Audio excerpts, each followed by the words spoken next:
네, 말씀 보겠습니다. 로마서 8장 9절 말씀입니다. 로마서 8장 9절 말씀 우리 함께 읽겠습니다.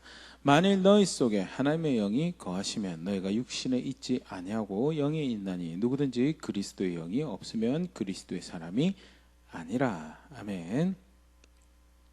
우리 어제 이어서 성령 하나님에 대해서 또 함께 말씀 가지고 생각을 해보려고 하는데, 오늘 이것도 본문도 그렇게 표현되고 있지만 하나님의 영이다, 그리스도의 영이다 라고 소개되어지고 있는 성령 하나님에 대해서 우리 함께 생각해 보도록 하겠습니다.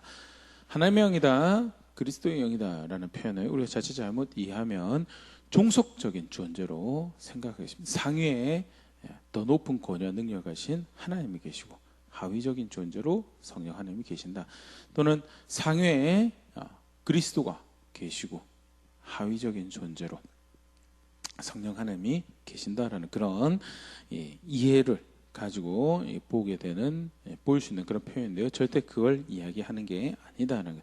오히려 성령은 성경에서 하나님으로 그렇게 가르쳐주고 있죠. 삼위 하나님의 한 분으로 동일하게 기도의 대상이고 은혜의 주체가 되는 그런 존재로 성경에서 가르쳐주고 있는데요, 마태복음 28장 19절 그러므로 너희는 가서 모든 민족을 제자로 삼아 아버지와 아들과 성령의 이름으로 침례를 베풀고 복음을 전하고 제자로 삼는데, 그러고 나서 침례를 베풉니다. 여기서 침례는요, 더 이상 세상에 속해서 세속의 것으로 살아가는 것이 아니라 하나님 것으로 살아갑니다라는 이제 고백이죠.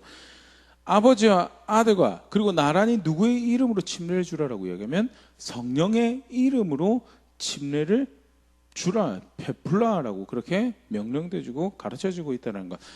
아버지와 아들과 동일하게 하나님 중에 한 분으로 여겨지고 그렇게 가르쳐주는 분이 누구냐? 그게 성령이시다라는 것. 고린도후서 13장 13절 주 예수 그리스도의 은혜와 하나님의 사랑과 성령의 교통하심이 너희 무리와 함께 있을지어다. 바울이 고린도 교회를 위해서 마지막으로 하나님의 은혜를 구하는 기도이자 간구죠. 예수 그리스도의 은혜, 하나님의 사랑, 더불어서 교회의 은혜가 주체가 되시는 분, 교회의 은혜의 주체가 되신 분이냐? 성령 하나님이시고 그의 교통하시는 은혜가, 그 교제하시는 은혜가 교회 가운데 있기를 바랍니다 라고 고백하는 것이 고린도서 13, 13절 바울의 기도이며 간구죠.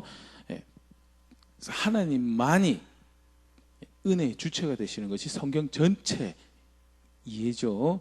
그럴 때 바울이 성령의 교통하심이 교회에 필요한 은혜다라고 이야기하고 고백하는 것은 예수 그리스도와 성부와 동일하게 하나님 중에 한 분으로 은혜 주체라고 그렇게 이해하고 있었던 것을 우리가 보일 수 있고요.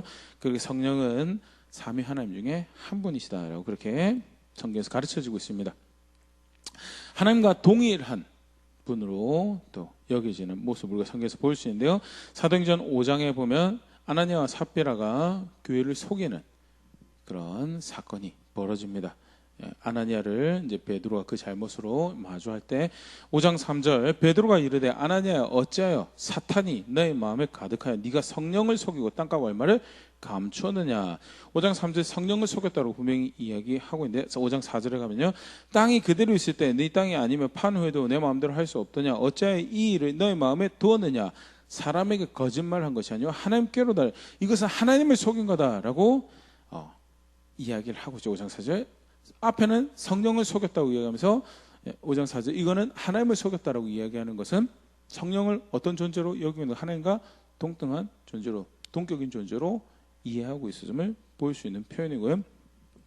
신약 교회에서 신약 성도들이 성령 하나님을 어떻게 알고 있었는가 잘 볼 수 있는 부분이죠. 하나님과 동등된 존재이시다. 고린도전서 2장 10절 11절 오직 하나님이 성령으로 이것을 우리에게 보이셨으니 성령은 모든 것 곧 하나님의 깊은 것까지도 통달하시느니라. 하나님의 모든 깊은 것까지도 통달하신 분이 성령이시다. 그런데 그걸 이제 어떤 비유를 가지고 이제 그 이야기를 이어가냐면요, 11절 사람의 일을 사람 속에 있는 영 외에 누가 알리오. 이와 같이 하나님의 일도 하나님의 영 외에는 아무도 알지 못하느니라. 사람 속을 사람이 아는 것처럼 하나님 속도 하나님만이 알 수 있다라는 그 말씀을 이어가는, 그러면 하나님의 깊은 것까지도 알고 계신다는 성령은 누구이신가? 하나님이시다라는 것을 전제하는 이해죠. 그렇기 때문에 그가 하나님께 기쁨까지도 아시고 그가 우리에게 알게 하셨다라는 것을 이제 바울이 가르치는 부분인데요. 이처럼 교회는 또 신약 성도 예수님 제자들은요, 성령 하나님을 하나님으로 알고 삼위 하나님 중에 한 분으로 그렇게 알고 있었다라는 것, 또 성경 그렇게 가르치고 있다라는 것 보고 볼 수 있으면 좋을 것 같고요. 계속해서 성령께 어떤 속성이나 표현을 하는 부분에 있어서 하나님만 가지고 있는 속성을 성령께 돌리고 이렇게 표현하는 부분도 우리가 보일 수 있는데요. 히브리서 9장 14절, 하물며 영원하신 성령으로 말미암아 흠없는 자기를 하나님께 드린 그리스도의 피가 어찌 너희 양심을 죽은 행실에서 깨끗하게 하고 살아계신 하나님을 섬기게 하지 못하겠느냐를, 영원하신 성령이다. 성령은 영원하신 분이시다라는 것, 영원하다는 것, 하나님만 가지고 계신 속성이죠. 절대 만들어진 세계, 어떤 것도 영원할 수 있는 게 없죠. 오직 하나님만 영원하신 분이에요. 그런데 그 성령을 영원하신 분이다라고 그렇게 가르치고 또 고백하고 있다라는 것 볼 수 있으면 좋겠고요. 더불어서 고린도후서 13장 14절, 우리 좀 전에 읽었는데요. 주 예수 그리스도에는 하나님의 사랑과 성령의 교통하심, 여기 성령이라는 표현이 거룩한 영이다. 원래 성령의 이름 자체가 그렇죠. 거룩한 영이다라는 표현인데요. 거룩한 것도 마찬가지죠. 하나님만 거룩하신 분이시고요. 그러기에 하나님이 거룩하다라고 하는 것이 거룩해지는 건데요. 그런 측면에서 거룩한 영이다라고 부른 것은 하나님 가지고 계신 고유한 속성을 그 영에게 돌리고 부여하고 있다는 것을 보일 수 있고요. 동일한 하나님이신 것을 잘 보일 수 있는 표현 중에 또 하나죠. 더불어서 욥기 33장 4절, 하나님의 영이 나를 지으셨고 전능자의 기운이 나를 살리시네. 영원한 것, 거룩한 것과 마찬가지로 오직 하나님만 하실 수 있는 것이 생명을 주시는, 창조하시는 일이고요. 하나님의 영이 나를 지으셨다라는 것은 그가 창조하시는 하나님이시다라는 것을 보일 수 있는 그런 가르침이고요. 이처럼 성경에서는요, 성령 하나님께서 하나님 중에 한 분이시다라는 것을 분명히 하고 있죠. 더불어서 성령께서 하나님이시다라는 것은요, 그가 성부와 성자와 동일하게 의지를, 목적과 뜻을 가지고 계신 분이시고 지적 존재이시고 또한 교감하시는, 교제하시는 그런 인격적인 분이시다라는 것을 의미하는데, 실제로 성경에서 그렇게 성령의 모습을 표현을 하고 있습니다. 로마서 8장 26절, 이와 같이 성령도 우리의 연약함을 도우시는 우리는 마땅히 기도할 바를 알지 못하나 오직 성령이 말할 수 없는 탄식으로 우리를 왜 친히 간구하시느냐. 탄식이라는 인격적 표현을 누가 하시느냐? 성령이 하신다는. 에베소서 4장 30절, 하나님의 성령을 근심하게 하지 말라. 그 안에서 너희가 구원의 날까지 인치심을 받았느니라. 마찬가지죠. 근심이라는 것도 인격적 표현이, 기준이 분명히 있고 그에 따라서 근심하시는 이 모습이 성령께서 하나님과 동일한 인격적인 존재이시다라는 것. 사도행전 16장 7절, 무시아 앞에 이르러 비두니아로 가고 애쓰되 예수의 영이 허락하지 아니하시는지라. 바울이 2차 전도여행 때 소아시아 지역으로 더 이렇게 나아가려고 했던 부분에서 하나님께서 그것을 막으시고 그 발걸음을 유럽으로 인도해 가시는 그런 장면인데요. 뭐라고 표현을 하면 예수의 영이 허락하지 아니하시는지라. 성령께서 허락하지 않으셨다. 허락하고 말고를 결정한다라는 것은 그가 그런 권위를 가지신 분이에요. 분명한 기준과 목적과 뜻을 가지고 역사를 인도해 가신 분. 그래서 거기 부합하면 허락하는 거지, 거기 부합하면 허락하지 않는다라는 것이, 허락한다는 것이 의미하는 바죠. 그 말인 즉 성령은 어떤 에너지나 기운 따위가 아니라 인격적 하나님이시다는 것을 분명히 확인을 하는 거고요. 성경은 그렇게 성령을 가르치고 있다는 것. 그렇다면 하나님의 영, 그리스도의 영은 도대체 무슨 말인가? 이것은 성령께서 펼쳐내신 사역과 관련되어 있는 그런 표현이죠. 사실 이 하나님의 영이다, 그리스도의 영이다라는 것을 우리가 잘 이해할 수 있는 또 다른 성경 가르침을 우리가 같이 생각을 해보면요, 그게 보냄을 받았다라는 건데요. 성령께서는요, 성부의 아버지의 보냄을 받으셨죠. 요한복음 14장 26절, 보혜사 곧 아버지께서 내 이름으로 보내실 성령, 아버지께서 보내실 성령이다라는 것. 요한복음 15장 26절, 내가 아버지께로부터 너에게 보낼 보혜사 곧 아버지께로부터 나오시는 진리의 성령이 오실 때 아버지께로부터 나오는 아버지의 보냄을 받은 성령이시다라는 것 성경에서 가르쳐주고 있고요. 또 성부의 보냄을 받지 않으셨죠? 예수님의 보냄도 받으셨는데 요한복음 16장 7절 그러하나 내가 너에게 실상을 말하노니 내가 떠나가는 것이 너에게 유익이라 내가 떠나가지 아니하면 보혜사가 너에게로 오시지 아니할 것이요 가면 내가 그를 너에게로 보내리니 내가 그를 너에게로 성자께서도 성령을 보내시는 분이시다를 성령은 성자의 보냄도 받으셨다. 성부의 보냄도 하고 성자의 보냄도 하고 둘이 어떻게 한꺼번에 그렇게 보낼 수 있나요? 절대 이상하지 않죠. 각자 그 독특한 사역의 특성을 가지고 계시고 그렇게 하나님 뜻을 이루갈 때 독특한 자리에 독특한 사역을 감당하시지만 분명한 것은 한 목적 한 뜻 성취하시기 위해서 한 하나님을 신비한 연합을 하시는 분이시고 그런 측면에서 성부의 보냄을 받고 성자의 보냄을 받다 특별히 이상할 것이 절대 없는 그것이 사람의 의견이 다른 것이 충돌한 것처럼 절대 그런 모습이 아니다라는 것 함께 이해하실 수 있으면 좋을 것 같고요. 그렇게 아버지의 보냄을 받고 아들의 보냄을 받았다라는 것 그것이 무엇을 의미하는가? 이 성경에서 보냄을 받았다라는 것은요. 요한복음 13장 16절 내가 진실로 진실로 너에게 이르노니 종이 주인보다 크지 못하고 보냄을 받은 자가 보낸 자보다 크지 못하나니 보냄을 받은 자가 보낸 자보다 크지 못하다라는 것은 권위적으로 아래에 있다라는 겁니다. 권위적으로 아래. 무슨 말이냐? 보냄을 받은 자는 보내는 자의 권위 아래에 있어서 그의 뜻과 그의 목적을 실천하는 성취하는 그것을 수행하는 존재다라는 것. 미션을 존재적으로 하위에 있지는 않아요. 그럼에도 불구하고 어떤 조직 안에서 기관 안에서 미션을 받고 또는 메시지를 받고 그래서 그것을 전달해야 될 의무를 갖고 보냄을 받았어요. 그러면 우선적으로 그가 행해야 될 것은 그 보냄을 받은 자리에서 자기의 직임을 성취를 해내는 것이 굉장히 중요한 모습이 되는 것. 그런 의미에서 생각을 해보면 보냄을 받았다는 것. 아버지 보냄을 받았다는 것은 결국 아버지 뜻을 이루는 존재가 되는 것이죠. 성자의 보냄을 받았다는 것, 성자의 뜻을 이루는 존재가 되는 그런 측면에서 사용되어진 표현이 아버지의 영이고 그런 측면에서 사용되어진 것이 그리스도의 영이다라는 표현이다라는 조금 더 이 부분 이제 보면요.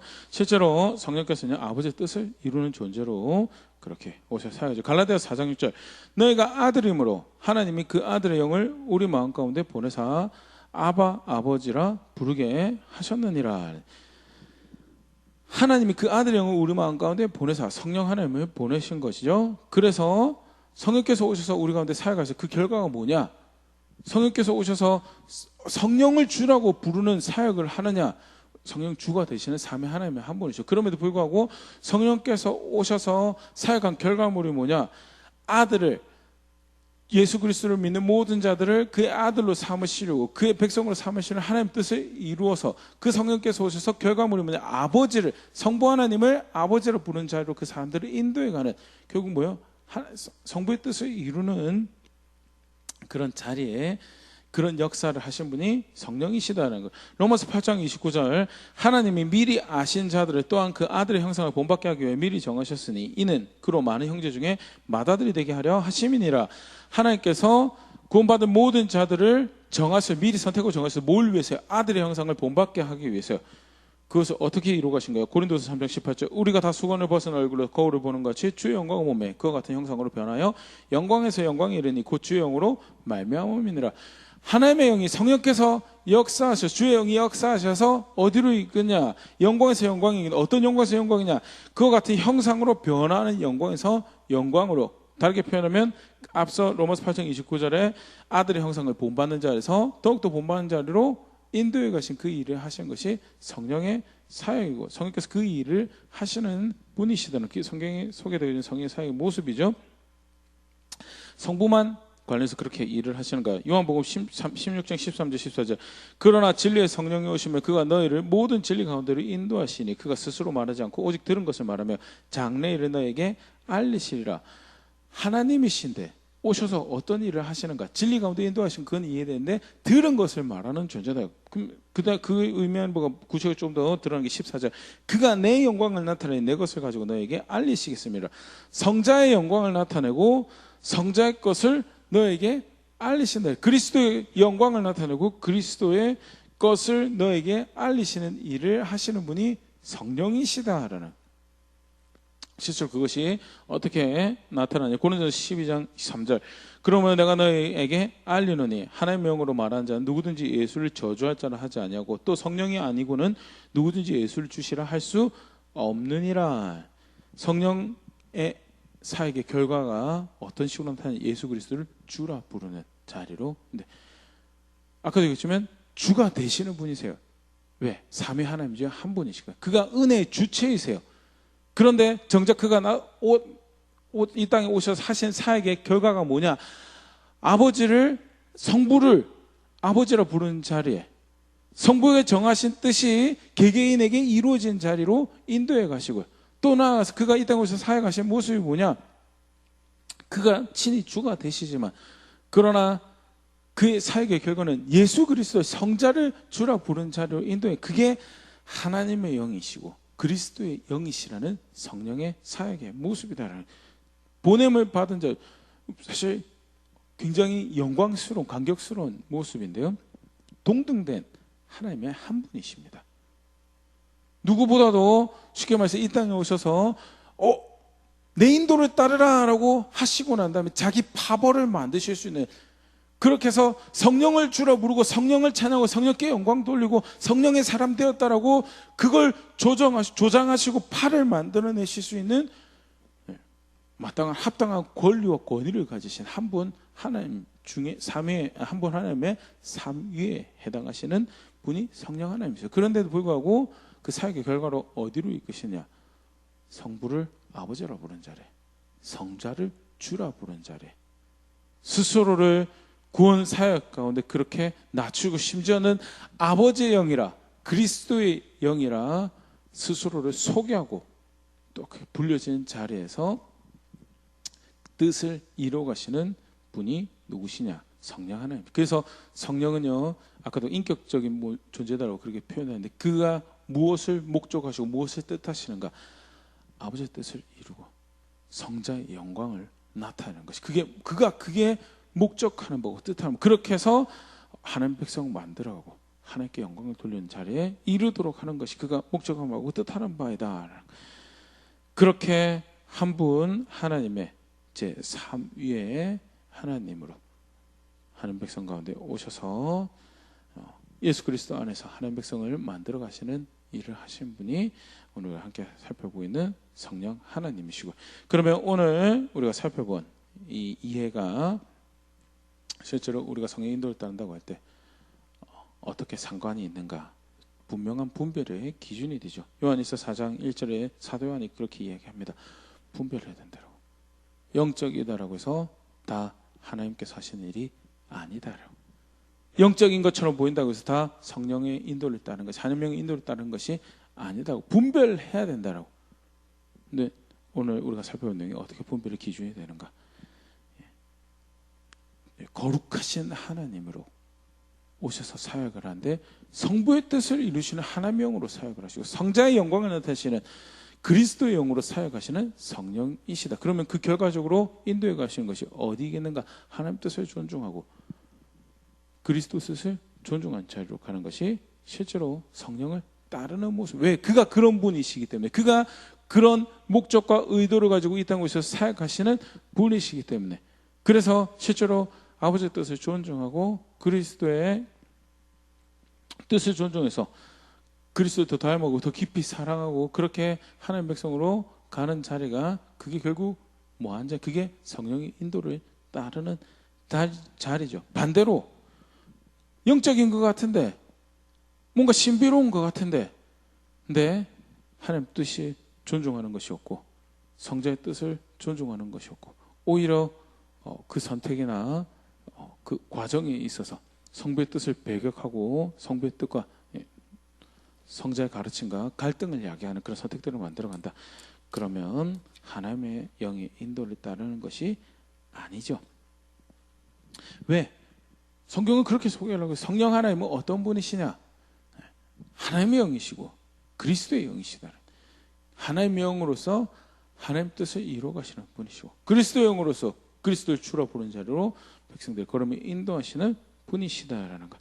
그렇다는 것은 그 영을 따른다라는 것이 무엇을 의미하는가? 하나님 뜻을 존중한 자리, 예수 그리스도 뜻을 존중한 자리 가는 것이 그게 그 영을 따르는 것이다. 두 번째로 우리가 생각해 볼 수 있는 것은요, 인도하시는 주체가 어떤 분이시냐는 동등됨을 취할 것을 여기지 않으시고 하나님 영으로 그리스도 영으로 사역하시는 겸손하신 분이. 그렇기 때문에 그를 따른다고 하는 여정에서 반드시 필연적으로밖에 발생할 수밖에 없는 모습이 하나님 뜻 앞에서 그리스도의 뜻 앞에서 겸손한 선택을 만드는 가는 필연적으로 나타날 수밖에 없는 모습. 왜? 인도하신 분이 하나님 뜻 앞에서 겸손하신 분이시고 예수 그리스도의 영광을 나타내시면서 스스로 겸손하게 하신 분이시기 때문에 그 영을 따른다고 하면서 하나님 말씀 앞에서 겸손하지 않는가? 예수 그리스도의 뜻 앞에서 예수 그리스도 주라고 부르는 것 앞에서 겸손하지 않는 것 절대 공존할 수가 없죠. 성령의 인도를 따른다는 것은 그가 그의 성품을 따라서 그의 의도를 따라서 인도하신 것을 우리가 따라가는 거죠. 분명히 하나님이시고 주로 여겨야 되는 대상인데 내 멋대로 오라 가라 하는 것도 그것도 그릇된 성령의 이해고요. 성령의 인도를 따르는 거라고 할 수가 없고요. 나아가서 내가 목적한 거 이루어달라고 성령께 구하는 것도 그를 하나님이 여기지 않는 모습이고요. 그것도 성령의 인도를 따르는 거라 할 수가 없고 물론 인간적인 마음에서 도와주세요라고 할 수 있고 그런 측면이 분명히 있죠. 그럼에도 불구하고 진짜 그를 하나님 알고 그를 섬기는 모습이라면 그 하나님으로서 그 목적과 의도와 뜻을 존중하고 그의 성품을 존중하고 따라가는 게 그게 성령 하나님을 알고 따르는 모습이에요. 이제 그런 부분들이 오늘 우리가 함께 살펴봤던 부분에 분명히 성경에서 가르쳐지고 있는 부분이죠. 그렇기 때문에 성령 인도를 따르는 거냐 뭔가 막 손에 잡히지 않는 것들을 따라가는 게 아니고요. 하나님 뜻을 따르는 게 그게 성령의 인도를 따라. 왜 그런 분이 성자의 뜻을 따르는 게 그게 하나님 영의 인도를 따르는 거예요. 나가서 하나님 뜻 앞에 스스로 겸손하게 하고 예수 그리스도의 뜻 앞에서 말씀 앞에서 자기를 겸손하게 만드는 것이 실제로 그 앞에서 그 누구보다도 겸손하셔서 하나님 영이라 그리스도 영이라 스스로를 소개하고 또 나타내시며 사역하셨던 성령을 따르는 모습이 된다라는 것. 말씀 앞에서 나는 어떻게 하나님의 인도를 따르고 있는가 한번 다시 돌아볼 수 있으면 좋을 것 같습니다. 신약교회 성도 굉장히 중요한 모습이죠. 그런데 그 예수 그리스도 안에서 하늘 백성들 신약교회와 성도로서 나는 어떻게 영의 인도하심을 따르고 있는가 다시 한번 점검해 볼 수 있으면 좋을 것 같고요. 겸손하게 그 인도를 따르며 그렇게 하나님 뜻을 존중하고 예수 그리스도의 사람으로 그를 더욱더 주라 깊이 고백하는 자리로 걸음걸음 그 영의 인도하심을 따른 자리에 있는 빚어가는 우리가 될 수 있으면 좋을 것 같습니다.